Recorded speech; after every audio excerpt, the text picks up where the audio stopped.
I'm Heather Dawson, and welcome to Coast to Coast. Well, Oʻahu's North Shore is one of Hawaii's most extraordinary destinations. Sacred valleys, world-famous beaches, and some of the best food you'll find anywhere in the islands. Now, you may have been putting off a trip to Hawaii because of what you saw on the news lately.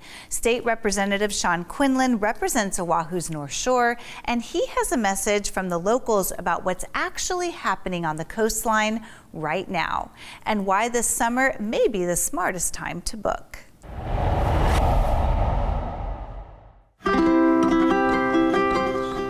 The images that went viral this spring showed one small corner of a 17-mile coastline. What they didn't show is what I see every day. Small businesses that never stop showing up, beaches that are calm and beautiful, and a community that is ready to welcome you. This summer, every visit matters, and the North Shore of Oʻahu is ready for you. Waimea Valley is a sacred, living botanical garden with a stunning waterfall at its heart and one of the most culturally significant sites on Oʻahu. The community recognizes Waimea Valley as a very special place, and they were very active in preserving this valley. 5,000 plants, 40 different gardens, a tour of world flora and fauna in an hour and a half. And welcome to Kahuku Farms.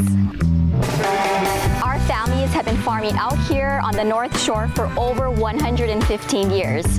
One of the features that we have out here that people just love is our local Hawaiian acai. We're the only farm today that we know of that actually grows and serves an island-grown acai bowl, and you can see it right where you're eating it. You can see it all from start to finish. I think we've created something truly special and unique here.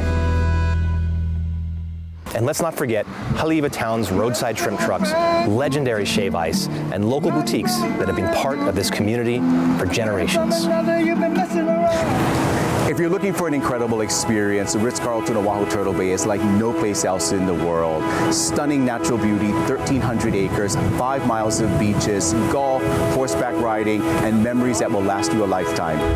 You heard it from the locals, and now you're hearing it from me. The North Shore and all of Hawaii are ready to welcome you this summer for the trip of a lifetime.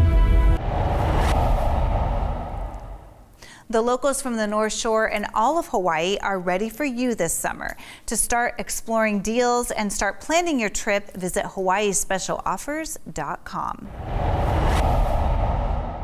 The pressure is on for Avedisian, but the lead, the breathing room is there. Coming through 3, going to 4.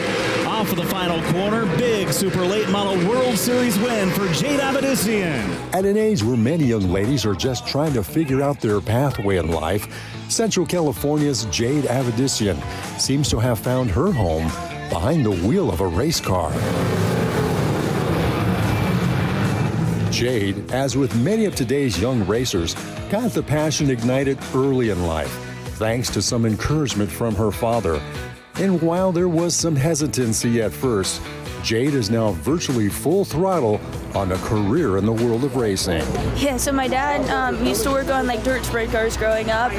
So when I was born, I was just introduced super young because of him, and he bought me a quarter midget when I was 4, and I didn't like it at first. I tried to get when I was 7, and then it's that. So I did quarter midgets for a few, or 3-4 years, and then switched to dirt when I was 11-ish, and did that till I was basically 17, 18, now I'm 19 now. So just a crazy time, I guess, a career so far, but just started for having fun, and now it's going to turn into this. Jade's success in the open wheel ranks created a whole lot of attention with her savvy and aggressive driving style, which led her to capture the 2023 Extreme Midget Outlaw Series, being the very first female ever to capture a national championship in dirt racing. With that kind of success, it broke open a door to be signed with Toyota Racing Development, which is now putting her on a path to move up the ranks in the world of NASCAR. Yeah, it's been great. I signed with them, they did 2023, and it feels like family now. So just grateful to be a part of, such a good team, a strong team, and just excited for the opportunities. With the recent switch to pavement racing, success is already beginning to show, with recent wins in a super late model stock car, which has now moved Jade up the ranks in the ARCA Menard Series on the national level. And while there's been some adjustments in the upgrade, Jade is gaining more confidence that she hopes will carry her to racing in the NASCAR Cup Series. Yeah, I mean, it's far for sure. I have to do a really good job, and you have to be with really good teams and good cars to show your abilities. So yeah, I mean, it's really far, but I have no doubt in my mind if I keep doing my job, and just comes down to winning. You have to win to get there, and just got to focus on that. So in a macho world with much testosterone floating around, don't be surprised to see Jade Avedisian have her say on who will be leading the pack on race day. From Phoenix, Arizona, this is J.R. Ibarra for Coast to Coast.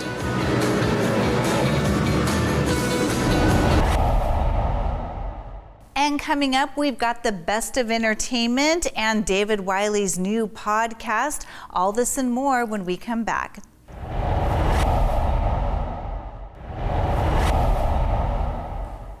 Our very own David Wiley's new podcast, Dave Wants to Know, takes listeners behind the stories of the people, that Dave wants to know about.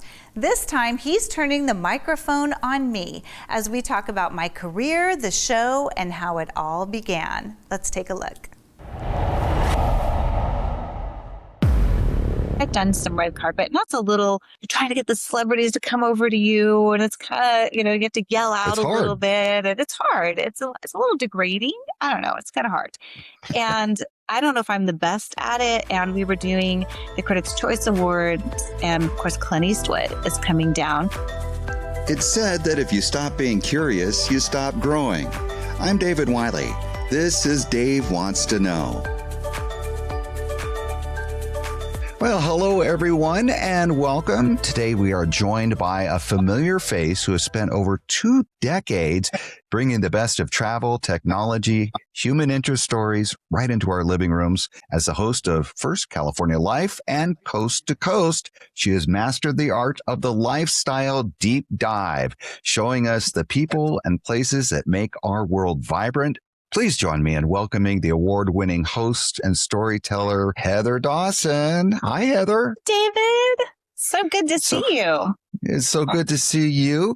Heather and I work together on occasion now on Coast to Coast, and I enjoy that very much. Tell me how that show came about. Well, I actually started the show because I'm from Texas originally. And, in Texas, everyone's very prideful of being Texan, and every house has a star and a flag. And so I thought, we really should promote California and why California is so great.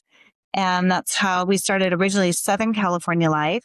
And it was only on a local LA station. And then in 2017, we syndicated, and because we were doing stuff out of California, we changed the name to Coast to Coast.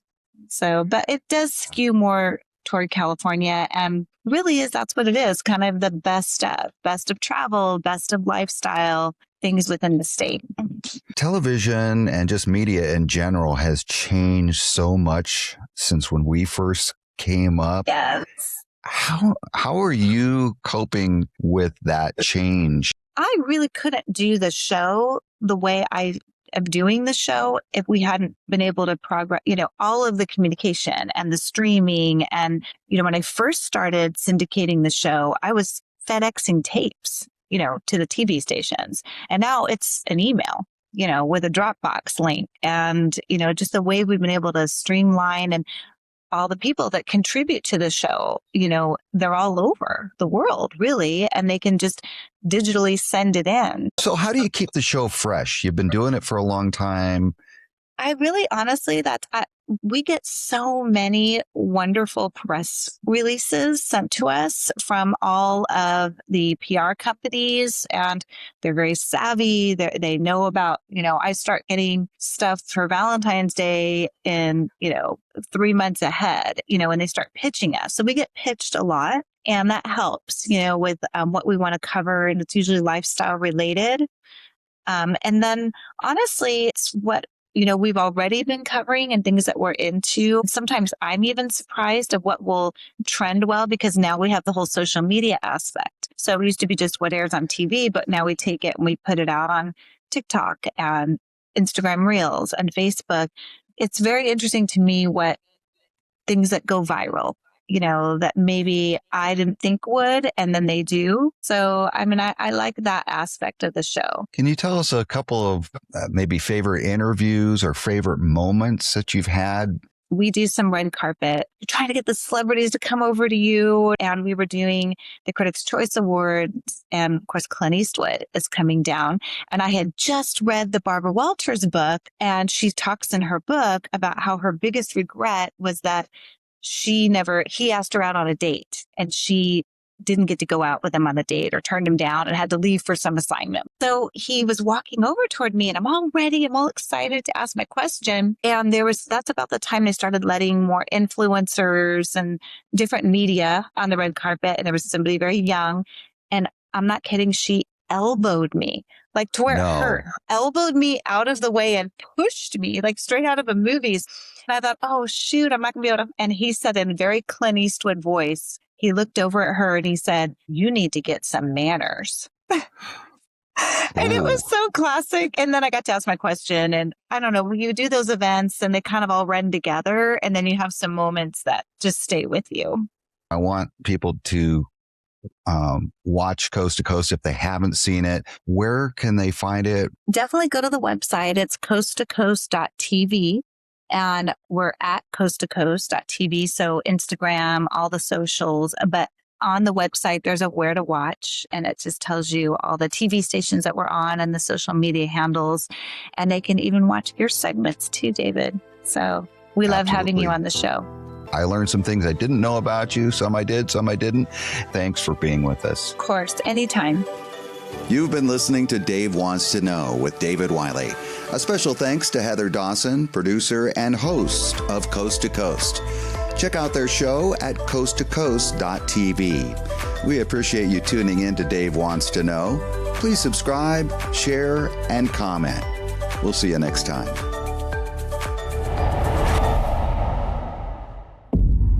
Why can I not become a British officer?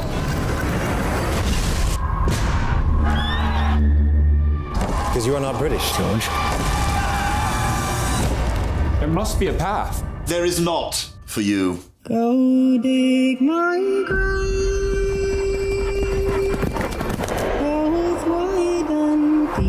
I sense a storm looming over the Oʻahu territories.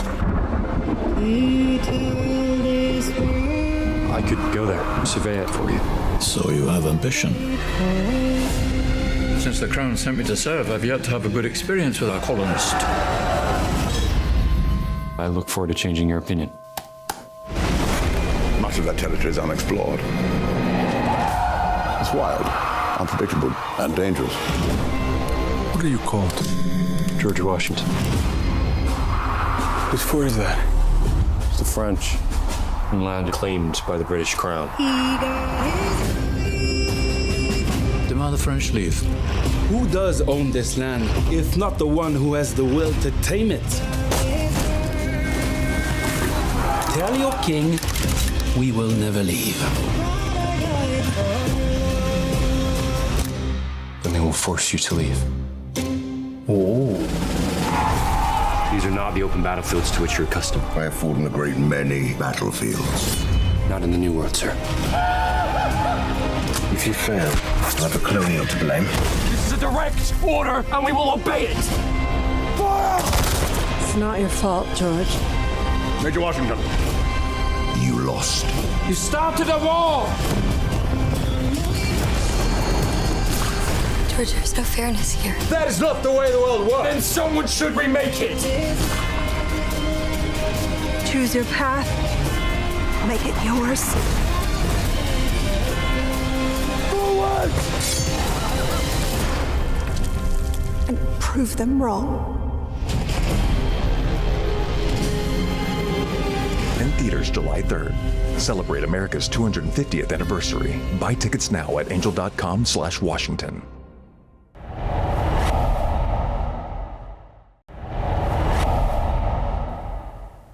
And now it's our best of entertainment. Reality TV watch Love Island USA is taking over social media, with new bombshell Caleb McDaniel quickly becoming a fan favorite as Casa Amor shakes up the villa and leaves viewers guessing who will stay together. In Music Moment, Olivia Rodrigo is making headlines after announcing Daisy Chain Fields, her new all-female music festival coming to Irvine this summer. The star-studded lineup includes Chappell Roan, Doechii Mitski, and special guest Stevie Nicks. Taylor Swift and Travis Kelce continue to spark headlines as fans closely follow the couple's next chapter and speculate on what could be the biggest celebrity wedding of the year.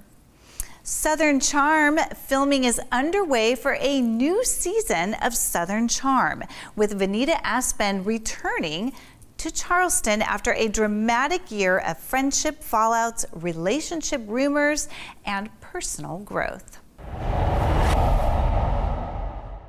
Hi, I'm Elise Thurston with Coast to Coast TV. It started with what seemed like a typical headache after a teen returned from a weekend trip. But within 24 hours, that healthy, active teen was gone, lost to meningococcal meningitis. Today, we're joined by the teen's mother, Leslie Meyer, who is turning her grief into advocacy. Also joining us to educate families about prevention is Dr. Megan Carlson, Director of Health Services for Indianapolis Public Schools. Dr. Carlson, what are the symptoms of meningitis parents should watch for in teens, and what are potential outcomes?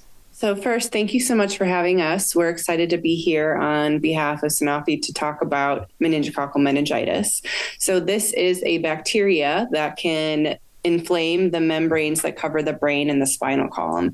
So common symptoms include a sudden fever, a stiff neck, a severe headache. Other symptoms can vary, but can include nausea, vomiting, confusion, and fatigue. So very serious and potentially devastating disease.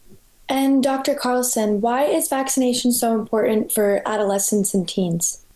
So routine vaccination during adolescence is one of the most effective ways to prevent against meningococcal meningitis in teens. The American Academy of Pediatrics recommends 2 doses, one between the ages 11 and 12, and then a booster dose at age 16. So the goal is prevention, to get that vaccine before they're in those high-risk areas and like right around teen time.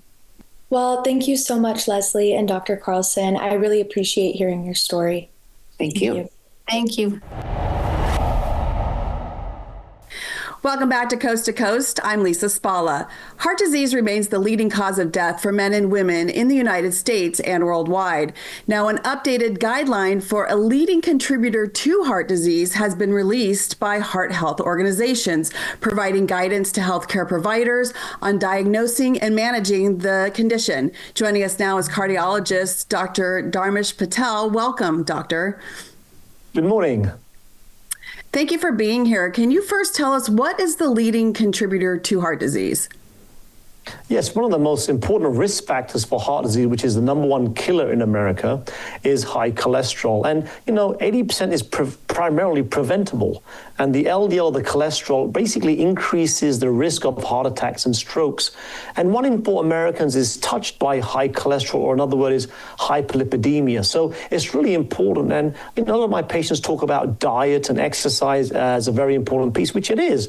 But unfortunately, diet only accounts for about 25% of the cholesterol in our body. 75% of the cholesterol is what our body makes. So the point is, cholesterol is a very important guideline factor, and that affects the risk of cardiovascular events like heart attack and stroke. And remember, high cholesterol has no voice. Your heart attack could be your last symptom. And so with that being said, 51% of patients feel great the day before they have their heart attack. So really, this is something that really needs key attention to our population. With that being said, I'm really excited there are therapies, statins and non-statin therapies, which are safe and effective, which can reduce your LDL by 20 to 60%. So the key point here is, look, start screening in an early age, start talking to your healthcare professional, use websites like statinalternative.info if you cannot take a statin, because there are many other options out there that can make a change in your health. And remember, we do not want to be a statistic. We want to be proactive rather than reactive.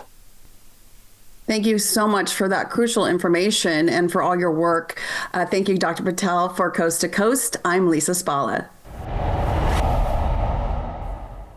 And that wraps up this episode of Coast to Coast. Thank you so much for joining us. I'm your host, Heather Dawson. Make sure you follow us on our social media. See you next time.